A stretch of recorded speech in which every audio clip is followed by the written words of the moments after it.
радикалды идеология адамдардың осы білімсіздігін пайдаланып кету болып тұр ғой. Соғысқа шақырады, жихадқа шақырады. Қоғамдағы протесттік қауым бар.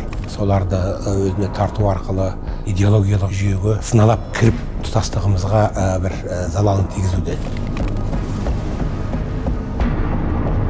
Тікелей тозаққа жіберетін, жұмаққа кіргізетін Құдайдан келген елші емес ешкім. Сондықтан қазақта бір сөз бар емес, оқыған сайын өзімнің надандығымды сезіне бастаймын дейді ғой.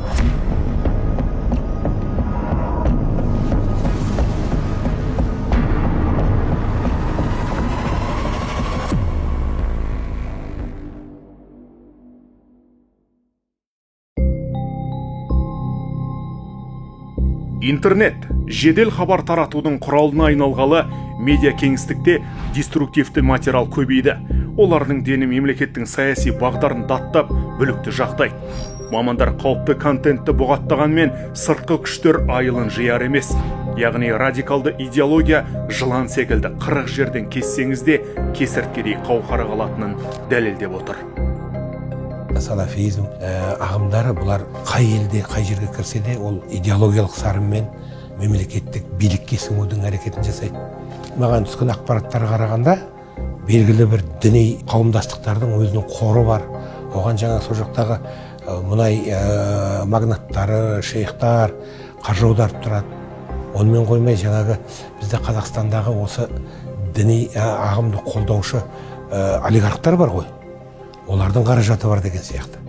Жұмыссыз жастарды әсіресе өнер адамдарын еліктіру арқылы, қаржыландыру арқылы, соларды қоректендіру арқылы өздерінің ұяшықтарын елге таратып жатыр.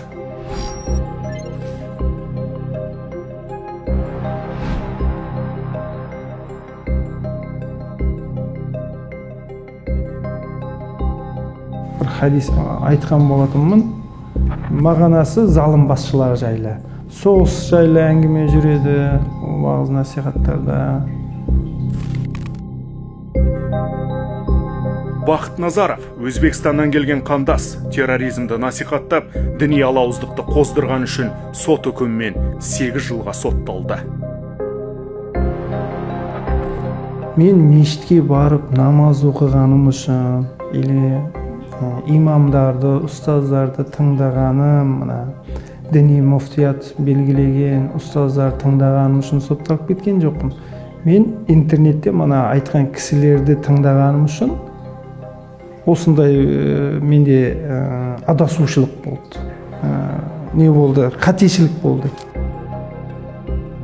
Бұл затқа түсіп қалғаным себебі мен 30 жыл Өзбекстанда тұрдым. Өзбек класста, өзбек мектепте оқып білім алдым. Өзбекшеге жақсы түсінгендіктен интернет желісінде, ютубта өзбек болған адамдардың уағыз насихаттарын тыңдадым. Абдуллах Зуфар, Садық Самарқанди. Абдуллах Зуфар, Содик Самарқанди. Бәрі өзбек этносының өкілдері. Жалған ұранмен ақиқаттың бетін бояп, буквализмге негізделген идеяларын таратуда.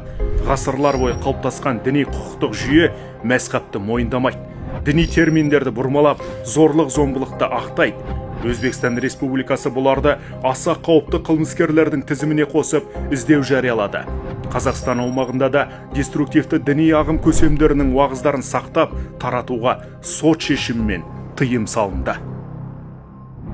Қазір мысалы сәләфи дейміз, олар өз арасында 5-6 тармаққа бөлінеді. Бәрінің оқығаны бір кітап, бәрінің ұстанатын бір шейх, бірақ идеологиясы ұстанымдар бір-біріне келмейді. Бірін-біріне сәлем бермейді, бірін-бірін кәпірге санап, бірін-бірінің артына намазға тұрмайды бұлар. Ибн Таймияны тыңдайды, немесе Мұхаммед ибн Абдул Вахабты тыңдайды, соның пір тұтады мысалы. Бірақ өз арасында басып іспейді. Неге? Өйткені бұл ағым.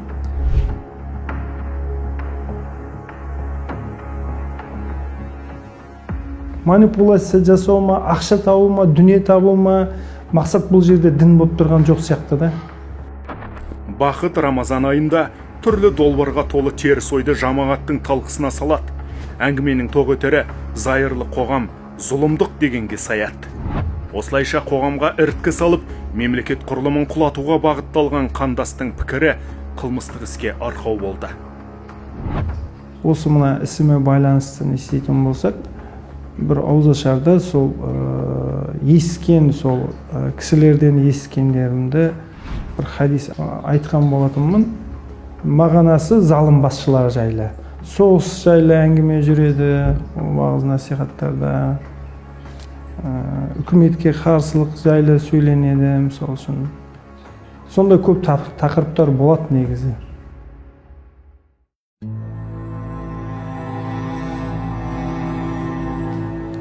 Анашым айтқан бір сөз есімде қалды. Балам, 10 күнәнің 9-ы тілден деген, сен тіліңнен таптың ғой балам. Тіліңді дейді көп айтатын едім мен саған деп айтып қойды. Сол кезде түсініп жеттім. Анашым дұрыс айтқан екен. Істеген ісімді сол үшін мойындаймын. Және қателескенімді түсініп отырмын. Қалай айтсам болады екен. Бұл білместіктің, білімсіздіктің кесірі болып есептеледі. Интернеттегі дүрмекке ілесіп адасқан бақыт басындағы бақты бағаламағанын қапасқа қамалғанда түсінді. Қазір жазасын Ақтөбе облысындағы абақтыда өтеп жатыр.